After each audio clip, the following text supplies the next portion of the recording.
أعوذ بالله من الشيطان الرجيم بسم الله الرحمن الرحيم قل من كان عدوا لجبريل فإنه نزله على قلبك بإذن الله مصدقا لما بين يديه وهدى وبشرى للمؤمنين من كان عدوا لله وملائكته ورسله وجبريل وميكال فإن الله عدو للكافرين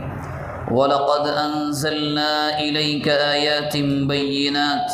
وما يكفر بها إلا الفاسقون أوكلما عاهدوا عهدا نبذه فريق منهم بل أكثرهم لا يؤمنون ولما جاءهم رسول من عند الله مصدق لما معهم نبذ فريق من الذين أوتوا الكتاب كتاب الله وراء ظهورهم كأنهم لا يعلمون صدق اللہ العظیم۔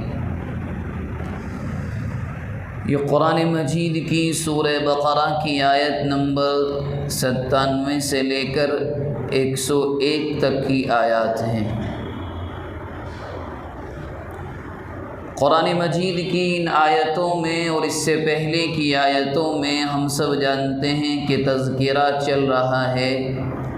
بنی اسرائیل کی بداعمالیوں کا۔ سابقہ ہفتے میں اور سابقہ درس میں بھی جب ان لوگوں نے اللہ کے نبی صلی اللہ علیہ وسلم کی دعوت کا انکار کر دیا تو اس کی وجوہات اور بہت سی چیزیں قرآن مجید نے بڑی کھول کر صاف طور سے بیان کی، اور آج بھی وہی سلسلہ قرآن مجید نے جاری رکھا ہے، اور یہ تقریباً رکوع نمبر 15 تک ان کے تمام کارنامے بڑی تفصیل کے ساتھ ذکر کیے گئے ہیں۔ حالانکہ قرآن مجید میں جس قوم کا سب سے زیادہ تذکرہ ہے وہ بنی اسرائیل ہی ہیں، لیکن اتنی تفصیل کے ساتھ قرآن میں کہیں اور اللہ تبارک و تعالی نے ان لوگوں کا ذکر نہیں کیا ہے۔ نبی اکرم صلی اللہ علیہ وسلم جب مدینہ منورہ ہجرت فرما کر آ گئے اور آپ کا مستقل قیام مدینہ منورہ میں ہو گیا، وہاں رہنے لگے، تو چونکہ ایک نبی کا جو سب سے اہم مقصد ہوتا ہے وہ ہوتا ہے کہ لوگوں کو اللہ کے دین کی جانب بلانا اور یہودیوں کو دعوت دینا، تو اس لیے بھی آسان تھا کیونکہ ان کو تو اکثر باتیں معلوم بھی تھیں کہ کون اللہ کے نبی ہوں گے، نشانیاں کیا ہوں گی۔ اللہ کے نبی نے آ کر کے ان کو سمجھایا، اور جب ان کو سمجھایا تو جہاں انہوں نے بہت سی باتیں اور بہت سے بہانے اللہ کے نبی کو نبی نہ ماننے کے گنائے اور وجہیں بتلائیں، جن میں سے ایک یا دو باتوں کا تذکرہ اس سے پہلے ہفتے میں بھی آیا، آج ایسے ہی ایک واقعے کا اور ایک جو انہوں نے بہانہ بنایا اس کا ذکر قرآن نے یہاں کیا ہے۔ قرآن مجید کی ان تمام آیات کا تعلق ایک ہی واقعے سے ہے، یا یوں کہہ لیں کہ ایک ہی وجہ سے ہے۔ تو اللہ تبارک و تعالی ارشاد فرماتے ہیں، قل یعنی اے نبی صلی اللہ علیہ وسلم آپ کہہ دیں اس بات کو، کیا من کان عدوا لجبریل، جو جبرائیل علیہ السلام کا دشمن ہے ہوا کرے، فَإِنَّهُ نَزَّلَهُ عَلَىٰ قَلْبِكَ بِإِذْنِ اللَّهِ، جبرائیل کا معاملہ تو یہ ہے کہ انہوں نے کلام مجید کو اللہ کی اجازت سے آپ کے قلب اطہر پر اتارا ہے، اور وہ کلام مجید کیسا ہے؟ مصدقا لما بین یدیہ، جو اس سے پہلے کی کتابیں آ چکی ہیں، تورات ہے، انجیل ہے، صحف ابراہیم ہے، زبور ہے، ان تمام کتابوں کی یہ تصدیق کرنے والا ہے اور ہدن ہدایت کا سامان ہے اور خوشخبری سنانے والا ہے للمؤمنین مؤمنین کے لیے۔ دراصل ان آیات کا پس منظر اور بیک گراؤنڈ یہ ہے کہ اللہ کے نبی صلی اللہ علیہ وسلم نے یہودیوں کو جب بھی دعوت دی، ان ظالموں نے کوئی نہ کوئی بہانہ بنایا۔ جیسے اس سے پہلے بات آئی تھی کہ آپ ایمان لے کر آؤ، تو انہوں نے کبھی تو یوں کہا کہ ہمیں ہدایت کی ضرورت نہیں ہے، قلوبنا غلف، ہمارے دل تو جیسے کور میں کسی تھیلے میں کوئی چیز پیک ہوتی ہے اور وہ دھول سے گندگی سے ہر چیز کی غلاظت سے پاک رہتی ہے۔ ان کے کہنے کا مقصد یہ تھا کہ ہمیں جو موسیٰ علیہ السلام کی شریعت میں ہدایت ملی بس وہ ہدایت ہے، اور اسی ہدایت میں ہمارے دل پیک ہیں، غلاف بند ہیں، ہمیں ضرورت نہیں ہے۔ اللہ کے نبی نے کسی اور موقع پر دعوت دی تو انہوں نے کیا کہا؟ ہم ایمان تو لے کر آئیں گے لیکن کس پر؟ نؤمن بما انزل علینا، صرف اس پر جو ہم پر نازل ہوا۔ ہم سے مراد شریعت موسویہ پر، یعنی جو نازل ہوا صرف اللہ کے نبی موسیٰ پر، ہم اسی کو مانیں گے، اس کے علاوہ پر ایمان لے کر نہیں آئیں گے۔ اسی طرح جب اللہ کے نبی صلی اللہ علیہ وسلم مدینہ منورہ میں تشریف لے کر آئے تو بعض روایات میں آتا ہے کہ یہودیوں نے اپنے علماء کو بھیجا کہ جائیں چند سوالات کریں تاکہ معلوم ہو کہ جو بات محمد کہہ رہے ہیں اس میں کتنی سچائی ہے۔ یہ لوگ آئے، انہوں نے چند سوالات کیے۔ ایک سوال تو یہ تھا کہ اس چیز کا نام بتلائیں کہ جو چیز حضرت یعقوب علیہ السلام نے، یا بعض روایات میں یہ بھی ہے کہ نبی کا نام بھی نہیں لیا، وہ کون سے نبی تھے جنہوں نے اپنے اوپر ایک چیز کو حرام کر لیا تھا۔ دوسرا سوال یہ کیا کہ بتائیں نبی امی کی علامت کیا ہے جو تورات میں ذکر کی گئی ہے۔ ایک سوال یہ کیا کہ بتلائیں جب عورت اور مرد کی ملاقات کے بعد رحم مادر میں، ماں کے پیٹ میں حمل ٹھہرتا ہے، بچے کا ٹھہراؤ ہوتا ہے، وہ لڑکی یا لڑکا کیسے بنتا ہے؟ اور ایک دو سوالات انہوں نے آ کر کے کیے اللہ کے نبی صلی اللہ علیہ وسلم سے۔ اللہ کے نبی نے جواب بھی دیا۔ آپ نے ارشاد فرمایا کہ جہاں تک سوال ہے ایک نبی کا اپنے اوپر ایک چیز کو حرام کرنے کا، تو وہ حضرت یعقوب علیہ السلام کا واقعہ ہے کہ اللہ کے بندے حضرت یعقوب علیہ السلام کو ایک شدید بیماری لاحق ہوئی۔ آپ ایک بیماری میں مبتلا ہوئے۔ آپ نے یہ منت مانی کہ اگر اللہ نے مجھے اس بیماری سے شفا دے دی تو جو کھانا اور پینا، ایک کھانے کی چیز اور پینے کی چیز میرے لیے سب سے زیادہ محبوب اور پسندیدہ ہے، اس کو چھوڑ دوں گا۔ اللہ کی قدرت، حضرت یعقوب علیہ السلام شفا یاب ہو گئے تو ان کو سب سے زیادہ محبوب اونٹ کا گوشت تھا، اور سب سے زیادہ محبوب پینے کے تعلق سے اونٹ کا دودھ تھا، اونٹنی کا۔ آپ نے دونوں چیزوں کو چھوڑ دیا۔ اللہ کے نبی نے جواب دیا ایسا ایسا ہوا، اور تورات میں یہ بات موجود تھی، انہوں نے مان لیا کہ آپ نے صحیح ارشاد فرمایا۔ دوسری چیز نبی امی کی علامت وہ کیا ہے جو تورات میں ذکر کی گئی ہے؟ اللہ کے نبی نے فرمایا نبی امی کی آنکھیں سوتی ہیں، سوئیں گی، جو تورات میں ذکر کیا گیا ہے، اور دل بیدار رہے گا۔ جو اللہ کے نبی صلی اللہ علیہ وسلم کی ایک خاصیت اور صفت آپ کہہ سکتے ہیں کہ آپ کی آنکھیں تو سوتی تھیں مگر دل بیدار رہتا تھا۔ اور آپ نے فرمایا جہاں تک تعلق رحم مادر میں لڑکی یا لڑکے کا ہے، وہ فیصلہ کیسے ہوتا ہے؟ تو اس کا یہ ہے کہ مرد عورت سے جب ملاقات کرتا ہے تو مرد کے پانی میں اللہ نے گاڑھا پن رکھا ہے، اس کے برخلاف عورت کے اندر سے ایک رقیق پتلا مادہ نکلتا ہے۔ دونوں کے ملنے کے بعد جو جس پر غالب آ جائے اللہ کے حکم سے اس پر فیصلہ ہو جاتا ہے۔ اس کے علاوہ سوالات بھی کیے ان لوگوں نے۔ اللہ کے نبی نے ایک بات کا جواب دیا اور وہ مطمئن بھی ہو گئے۔ ایک سوال یہ بھی کیا کہ کلام پاک جو آپ کے اوپر آپ کے دعوے کے مطابق قرآن اترتا ہے، اس کو لے کر کون آتا؟ اللہ کے نبی نے فرمایا وہ تو ایک ہی فرشتہ ہے جو اس سے پہلے بھی تمام انبیاء کرام کے پاس اللہ کے پیغامات احکامات لے کر آتا تھا، جبرائیل، وہی میرے پاس آتے ہیں۔ موسیٰ علیہ السلام کے پاس، عیسیٰ علیہ السلام کے پاس، ہر نبی کے پاس وہی پیغام لے کر آتے تھے۔ انہوں نے ہر بات کی تصدیق کر دی۔ جب بات حضرت جبرائیل علیہ السلام پر آئی تو انہوں نے کہا نا ہم ایمان لانے والے تھے، اب نہیں لائیں گے۔ کیوں؟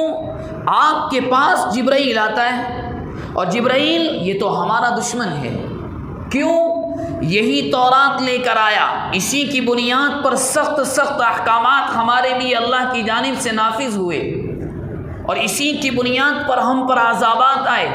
ہم میدان تیہ میں بھٹکتے رہے، ہماری قوم کو اپنوں کے ہاتھوں قتل کروایا گیا، اور ہماری قوم میں سے ایک جماعت کو بندر اور خنزیر بنا دیا گیا، اس کی بنیاد پر نہ۔ ہاں، اور انہوں نے بہانہ لیا میکائیل تھوڑا اچھا ہے، وہ پیغام لاتا تو اچھا تھا، وہ بارشیں برساتا ہے، رحمت والا فرشتہ ہے۔ آپ بہانے دیکھیں۔ اس کا جواب ان آیات میں جو انہوں نے اشکال کیا اور انہوں نے بہانہ بنایا، اس کا تفصیلی جواب قرآن مجید میں اللہ تبارک و تعالیٰ نے ان آیات میں دیا ہے۔ کیا؟ اللہ کے نبی یہ کہیے من کان عدوا لجبریل، جو جبریل کا دشمن ہوا کرے، اور اللہ فرماتے ہیں جبریل کو بہانہ بنا کر جو کہہ رہے ہیں کہ ہم ایمان نہیں لائیں گے، جبریل تو ایک ذریعہ ہے اللہ اور اس کے نبی کے درمیان تعلق کا، ایک ذریعہ ہے، اور اسی کی وجہ فرمائی فَإِنَّهُ نَزَّلَهُ عَلَىٰ قَلْبِكَ بِإِذْنِ اللَّهِ، جبرائیل جو قرآن مجید کی آیات آپ کے قلب اطہر پر لے کر کے آتا ہے، یہ اپنی مرضی سے لے کر نہیں آتا، بِإِذْنِ اللَّهِ، ہماری اجازت سے، اللہ کی اجازت شامل ہوتی ہے۔ جبریل کی کیا حیثیت؟ ہم منع کر دیں تو رک جائیں گے، ہم بھیجیں گے تو چلے جائیں گے، جو پیغام ہم دیں گے وہ لے کر جائیں گے، اپنی جانب سے کچھ بنا نہیں سکتے۔ کیوں؟ وہ بھی ہماری مخلوق ہے، ہم نے ہی پیدا کیا ہے۔ تو یہودیوں کو جواب دیا گیا یہ بہانے مت بناؤ، اور اس کے بعد کہا گیا جو کتاب محمد رسول اللہ کے قلب اطہر پر نازل کی گئی ہے، اور یہاں یاد رکھیں، بات یاد آئی تو ذکر کر دی جائے کہ اللہ کی جانب سے پیغام جو آتے ہیں، یہ یوں کہیں کہ وحی کا جو مسئلہ ہوتا ہے اس کے مشہور معروف دو طریقے ہیں۔ ایک تو یہ ہے کان کے ذریعے آنا، جبرائیل علیہ السلام آئے اور آنے کے بعد سنا دیا، وہ کان کے ذریعے سے دل تک پہنچا۔ دوسرا طریقہ جو خاص طور سے مفسرین اکرام نے قرآن مجید کے تعلق سے ذکر کیا ہے، جو وحی کا اختیار کیا گیا طریقہ قرآن مجید کے تعلق سے، وہ ہے کہ جبرائیل علیہ السلام لا کر اللہ کے دل پر اتارتے تھے قرآن مجید کو۔ یہی وجہ تھی کہ اللہ کے نبی کو قرآن مجید کی آیتیں یاد رہتی تھی، محنت کی ضرورت نہیں پڑتی تھی۔ جبرائیل علیہ السلام قلب اطہر پر لا کر اتارتے، وہ نقش ہو جایا کرتی تھی اللہ کے نبی کے قلب اطہر پر۔ حالانکہ ایک عام سا فرق ہے، آپ جو چیز دل کو لگ جائے وہ بہت دیر سے جاتی ہے،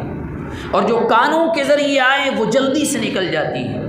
یہ بہت باریک سا فرق مفسرین اکرام نے بیان کیا ہے۔ تو اللہ تبارک و تعالیٰ نے فرمایا جبرائیل کی کوئی خطا نہیں ہے، ارے بھائی ہم بھیجتے ہیں نا، وہ آتے ہیں،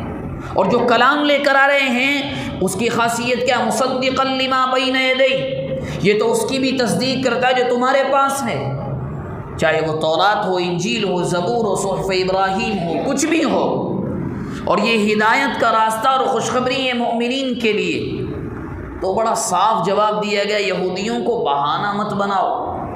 غلطی تمہاری، تھوپ دیا کسی اور کے ساتھ۔ اور اس کے بعد قرآن مجید نے ایک پیمانہ بیان کیا کہ چلو ٹھیک ہے، تم یہ کہہ رہے ہو کہ جبرائیل ہمارا دشمن ہے، تو سنو، من کان عدوا للہ، ایک قانون بیان کیا گیا، جو دشمن ہوا اللہ کا اور اس کے وملائکتہ اور اس کے فرشتوں کا، ورسلہ اور اس کے پیغمبروں کا، انبیاء کا، رسولوں کا، وجبریل اور خاص نام لیا گیا جو دشمن ہے جبرائیل کا، ومیکال اور میکائیل علیہ السلام کا، تو سنو، فإن اللہ عدو للکافرین، بے شک اللہ دشمن ہے تمام کافروں کا۔ کیا مطلب؟ کوئی اگر مثال کے طور پر کوئی اگر اللہ کا دشمن ہوگا تو دشمن ہونے کے لیے سب سے پہلے انسان کے دل میں کیا آتا ہے؟ سامنے والے کی ہستی کا انکار۔ مثال کے طور پر ایک ملک پڑوس دشمن کا ملک ہو جائے تو دل میں کیا آتا ہے؟ وہ اپنے ہر بیان میں اس کا وزیر اعظم یا اس کے لوگ رہنے والے لوگ کیا کہتے ہیں؟ ان کا وجود نہیں ہے، یہ تو ہم میں سے نکلے ہیں، یا کچھ اور بہانہ۔ سب سے پہلے دشمنی کے لیے کیا دل کے اندر خیال آتا ہے؟ سامنے والے کی ذات، اس کی ہستی کا انکار۔ تو قرآن مجید کی آیات پر قربان جائیں، کتنی گہری بات اور مختصر الفاظ میں کہہ دی گئی کہ تم دشمنی کر کے ہمارا انکار کرو گے، ہمارے فرشتوں کا، رسولوں کا، اور خاص طور پر ہمارے فرشتے جبرائیل اور میکائیل کا انکار کرو گے، تو گویا تم نے انکار کر کے دشمنی مول لی۔ تو سنو، تم نہیں، جو بھی قیامت تک کرا کر کے ان کا انکار کرے گا وہ کیا ہے؟ اللہ تبارک و تعالی اس کے دشمن ہیں، صاف۔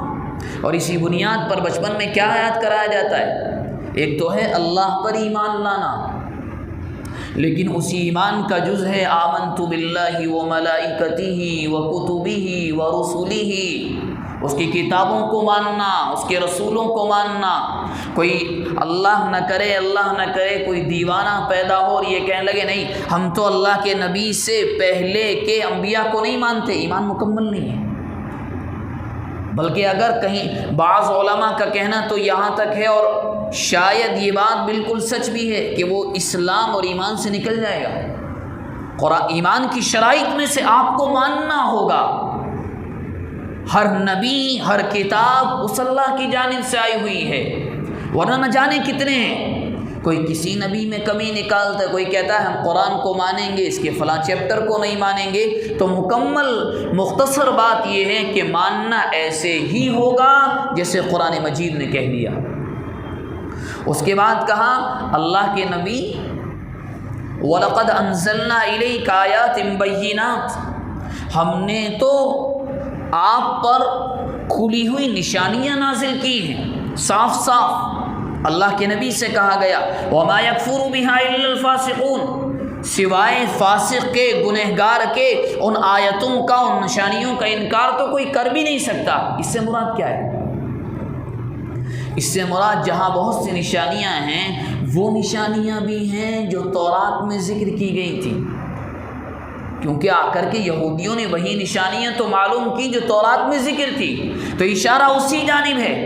اللہ کے نبی ہم نے آپ کو بڑی صاف کھلی کھلی نشانیاں دی ہیں۔ ہاں کوئی انکار کرنے پر آئے تو وہی انکار کرے گا جو حسد، ضد اور ہٹ درمی کی بنیاد پر انکار کرے۔ اشاروں کی زبان میں یہودیوں کو کہا جا رہا ہے فاسق۔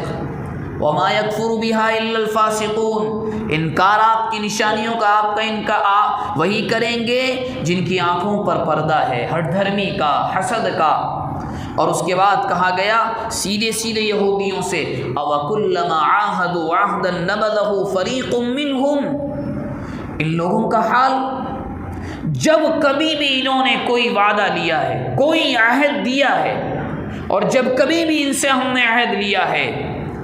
نَبَذَهُ فَرِيقٌ مِّنْهُمْ، ان میں سے ایک جماعت ایسی ضرور نکلی جس نے اس عہد کو پھینک دیا، توڑ دیا۔ نبذہ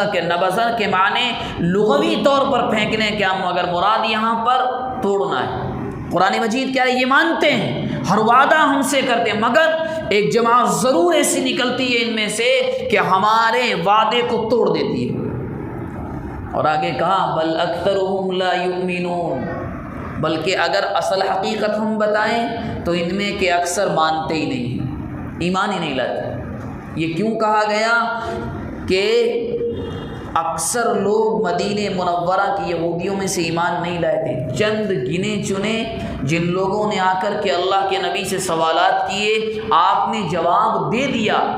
گنے چنے ایمان لے کر آئے تھے، بقیہ کے ایمان لے کر نئے، انہیں کے بارے میں کہا بل اکثرہم لا یؤمنون، اکثر کی جو حالت ہے وہ یہ ہے کہ سچائی جاننے کے باوجود بھی آپ کو وہ نہیں مانیں گے۔ اس کے بعد وَلَمَّا جَاءَهُمْ رَسُولٌ مِّنْ عِنْدِ اللَّهِ مُصَدِّقٌ لِّمَا مَعَهُمْ، قرآن مجید کہہ رہا ہے کہ جب ان کے پاس اللہ کی جانب سے ایک رسول آیا، وہ رسول کیسا ہے؟ مُصَدِّقٌ لِّمَا مَعَهُمْ، وہ رسول اس کی تصدیق کر رہا ہے جو ان کے ساتھ ہے، یعنی تورات، وہ شریعت جو موسیٰ علیہ السلام کو لے کر بھیجا گیا اور ان پر نافذ کی گئی، وہ رسول آ کر کے کہہ رہا ہے کہ نہیں، یہ جو تمہارے اوپر شریعت نازل کی گئی تھی بالکل سچی تھی، وہ کتاب جو تمہارے پاس ہے وہ اللہ کی جانب سے نازل کردہ ہے۔ لیکن اس کے باوجود یہ کیا کرتے ہیں؟ نبذ فریق من الذین اوتوا الکتاب کتاب اللہ وراء ظہورہم، ان اہل کتاب میں سے، ان یہودیوں میں سے اپنی کتاب کو، کتاب اللہ کو کہاں ڈال دیتے ہیں؟ وراء ظہورہم، پیٹھ کے پیچھے۔ قرآن مجید کہہ رہا ہے کہ ان کی ایک جماعت ایسی ہوتی ہے کہ اللہ کا نبی آ کر کے ایک ایک نشانی بتلاتا ہے کہ نہیں میرے بھائی، میں تو وہی ہوں جس کا تذکرہ تمہاری کتاب میں تھا، تمہاری کتاب میں یہاں تک تھا کہ اس آخری نبی کو ستایا جائے گا، وہ کالے پتھروں والی زمین کی جانب اپنے ملک کو، اپنے وطن کو چھوڑ کر آ جائے گا، یعنی ہجرت کرے گا، یہیں آ کر کے رہے گا۔ تمہیں تو ہر نشانی معلوم ہے، اس کے باوجود بھی قرآن کہہ رہا ہے کہ نہیں، ان کی حالت یہ ہے من الذین اوتوا الکتاب کتاب اللہ، کہ یہ تو خود قرآن مجید کو نہیں، یہاں مراد تورات ہے، کہ یہاں یہ تو خود تورات کو اپنی پیٹھ کے پیچھے ڈال دیتے ہیں۔ پیٹھ کے پیچھے ڈالنے کا مطلب کوئی عمل نہیں کرتے یہ اس کتاب پر، کانہم لا یعلمون، ایسے ہو جاتے ان کو تو کچھ معلوم ہی نہیں تھا، یہ تو انجان اور جاہل تھے۔ تو قرآن مجید نے ان کی اس بات کا تذکرہ ایک بہترین صاف جواب دیا کہ جھوٹ نہ بولو، جبرائیل سے دشمنی ہے، اس کو بہانہ نہ بناؤ، حقیقت تمہاری یہ ہے کہ تم ضد اور ہٹدرمی اور حسد میں ہم ایمان نہیں لائیں گے، فلاں اور فلاں، کہ یہ بہانہ اور وہ بہانہ، صرف ایک وجہ جو تمام مفسرین اکرام مشترکہ طور پر اور بہت سی احادیث اس بات پر گواہ، ایک وجہ تھی، وہ یہی تھی، ان کا بار بار گمان یہی تھا، اور وہ گمان تکبر بن گیا، اور تکبر نے حسد ڈالا کہ محمد ہم میں سے کیوں نہیں ہے، ہمارے خاندان سے کیوں نہیں نبی بنا، ہم کیوں ایمان، ان کے ذہن میں باقاعدہ وہ تنزیہ جو باتیں کرتے تھے ان میں باتیں ملتی تھی، ہم کیسے ایمان لے کر آئیں کہ ایسے انسان پر جس کی قوم کا حال یہ ہے، نعوذ باللہ، ان کو تمیز نہیں ہے، ان کے پاس تہذیب نہیں ہے، کیونکہ یہ تو اپنے آپ کو بڑا مانتے تھے کہ ہم تو وہ ہیں جو انبیاء کے خاندان سے ہیں، ہم تو وہ ہیں کہ جن کی قوم میں ہزاروں انبیاء آئے، ہم کیسے اس پر ایمان لے کر آئیں؟ اور اسی کی بنیاد پر یہ ہوا کہ ان لوگوں میں سے بہت کم اور تھوڑے لوگ ایمان لے کر آئے، اکثر کا حال یہی رہا، کبھی یہ بہانہ کبھی وہ بہانہ، حالانکہ قرآن مجید نے یہ صاف کہا، ان کو معلوم ہے، ہر چیز معلوم ہے، کرتے کیا ہیں؟ تورات کو بند کر دیا، پیٹھ کے پیچھے رکھ لیا، اب یہ کیا کرتے ہیں؟ ایسے ہو جاتے ہیں کانہم لا یعلمون، ان کو تو کچھ معلوم ہی نہیں تھا۔ لیکن یاد رکھیں، قرآن مجید کی آیت ایسا نہیں ہے کہ صرف قصے اور کہانی کے لیے آئی ہے، یہ انہی لوگوں کے لیے تھی۔ آج کل کی بعض حالتیں، ہماری بعض حالتوں پر قرآن مجید کی آیت بڑی فٹ بیٹھتی ہے، بہت سی جگہوں پر۔ کیا ہمارا حال یہ نہیں ہوتا کہ ہم ایسے انجان بن جاتے ہیں کہ ہمیں تو معلوم ہی نہیں ہے کہ حکم کیا ہے، ہمیں تو معلوم ہی نہیں ہے کہ اس موقع پر احکامات کیا ہیں، حالانکہ معلوم ہوتا ہے، جان بوجھ کر انجان بنا جاتا ہے، جان بوجھ کر۔ اور خاص طور پر کوئی خوشی کا موقع ہو تب ہم پاگل ہوتے ہیں، کوئی غم کا موقع ہو تب ہم پاگل ہوتے ہیں۔ حالانکہ معلوم ہوتا ہے یہ نبی نے نہیں کیا، اس سے قرآن و سنت نے منع کیا ہے۔ اس کے بارے میں احکامات یہ ہیں، ایک ایک چیز پن ٹو پن باریک سے باریک چیز معلوم رہتی ہے، مسئلہ معلوم ہوتا ہے، لیکن کرتے نہیں ہیں۔ وہی ہم بھی تو کتاب والے ہیں، ایسا نہیں اہل کتاب وہی ہیں، ہم بھی تو کتاب، ہمیں بھی تو قرآن مجید دیا گیا، ہم بھی تو وہی کرتے ہیں۔ نبذ فریق من الذین اوتوا الکتاب کتاب اللہ وراء ظہورہم، اور آج کل کی ہماری اکثر حالتیں یہی تو ہیں کہ ہم بھی تو قرآن مجید کو بند کر کے طاق میں رکھ دیتے ہیں، وہ جزدان میں اور غلاف میں بند رہے گا، اور حالت کیا ہوتی ہے؟ کأنہم لا یعلمون، نہیں مولوی صاحب ہمیں تو معلوم ہی نہیں تھا، ہمیں کیا معلوم اس کا حکم کیا ہے، ہمیں کیا معلوم کہ قاضی کو بلائیں، آپ 1 گھنٹہ انتظار کرائیں اور نوشے کے اوپر وہ سحرے کی لعنت ڈالیں اور 1000 رسمیں کریں، کبھی یہ کرنا کبھی وہ کرنا، حالانکہ والدین کے ساتھ وہاں گھر کے بڑے ذمہ داران کو یہ معلوم ہوتا ہے یہ لعنت بدعت اور خرافات کے علاوہ کچھ بھی نہیں ہے، فضول خرچی کے علاوہ کچھ بھی نہیں ہے، سب کو معلوم ہوتا ہے۔ اور یہ نہ جانے آپ اس کو میری آپ کی اکثر حالتوں پر اس آیت کو فٹ کر سکتے ہیں، صرف ایک لیبل ہم لگا لیتے ہیں، لا یعلم، ہم نہیں جانتے، ہمیں کیا معلوم مسئلہ کیا ہے، یہ تو دیندار لوگوں کو معلوم ہوتا ہے، یہ دین سے قریب رہنے والوں، حالانکہ اکثر کو معلوم ہوتا ہے کہ کیا ہے کیا نہیں ہے۔ ضروری دینی تعلیم کس کے پاس نہیں، سب کے پاس ہوتی ہے، حقیقت مسئلہ ہر ایک کو معلوم ہوتا ہے سوائے چند خاص مسائل کے، لیکن جان بوجھ کر آنکھیں بند کر لینا یہ وہی ہے جو قرآن مجید کی اس آیت میں کہا گیا، کأنہم لا یعلمون، تم ایسے بن جاتے ہو تمہیں معلوم نہیں، تمہیں سب معلوم ہے مسئلہ کیا ہے، تمہیں سب معلوم ہے غم کے موقع پر کیا کرنا، تمہیں سب معلوم ہے خوشی کے موقع پر بچہ پیدا ہو تو کیا کرنا، ہر طرح کے احکامات تمہیں معلوم ہے، اگر اس کے باوجود بھی تم بزنس میں بے ایمانی تم کرتے ہو،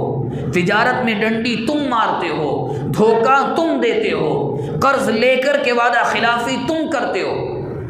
کس کو نہیں معلوم، سب کو معلوم رہتا ہے، لیکن قرآن مجید کی آیت کہہ رہی ہے کہ تم ایسے نہ بنو کہ ہم تو کچھ نہیں جانتے، کب تک ایسا کرو گے؟ اللہ تبارک و تعالی نے بہت سے مقامات پر الگ کہا ہے، اور یہ انسان امت مسلمہ سے خاص طور سے عام انسانوں سے عام طور سے سوال کیا گیا، اس کو کرنے کا کیا فائدہ ہو، تم کہاں جاؤ گے؟ بہت الگ الگ الفاظ استعمال کیے گئے ہیں، اور اس کا فائدہ کچھ نہیں ہوتا سوائے اس کے کہ انسان اپنے آپ کو بے وقوف بناتا ہے، بس اور کچھ نہیں ہے۔ یہ ایسا ہی ہے کہ بالکل کسی اپنی چیز کا انکار کر دینا، نہیں یہ تو میرا بیٹا ہی نہیں ہے، اس خاندان سے میرا تعلق، ایسا ہی تو ہے، بچوں سے زیادہ قریب تو شریعت ہم سے ہے، اولاد اور مال سے زیادہ محبوب تو قرآن اور اس کا اللہ اور اس کا رسول اور قرآن ہونا چاہیے، ایسے ہی تو ہے، ہم اپنے زبان سے نہیں کہتے مگر ہمارا عمل تو یہ گواہی دیتا ہے، یہ اس کو نہیں جانتے ہم کیا ہے، نبی کی حدیث ہم نہیں جانتے کیا ہے، ہمارا عمل یہی تو بتلاتا ہے۔ بہرحال یہ بیماری بہت خطرناک ہے، بہت نازک ہے،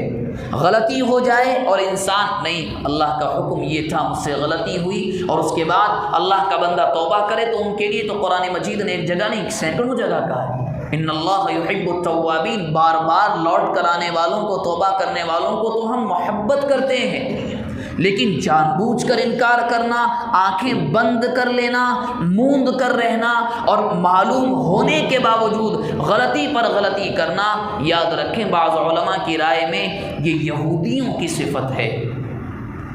اور اس کے نتائج بہت خطرناک ہوتے ہیں، اور ایک موقع وہ آتا ہے جب انسان اسی میں گھومتا رہتا ہے اپنے، نہیں یہ میں جو کر رہا ہوں مجھے کیا معلوم، حالانکہ اس کا ضمیر ایک وقت تک اس کو ملامت کرتا ہے، کچوکے لگاتا ہے، جو تم کر رہے وہ صحیح نہیں ہے، لیکن ایک موقع وہ آتا ہے کہ دل بھی گواہی دینا، ضمیر بھی صحیح راستے کی جانب بلانا بند کر دیتا ہے۔ جو باتیں ان آیات کی روشنی میں ہمارے سامنے آئیں، دعا فرمائیں اللہ تبارک و تعالی اخلاص نیت کے ساتھ عمل کرنے کی توفیق مرحمت فرمائے۔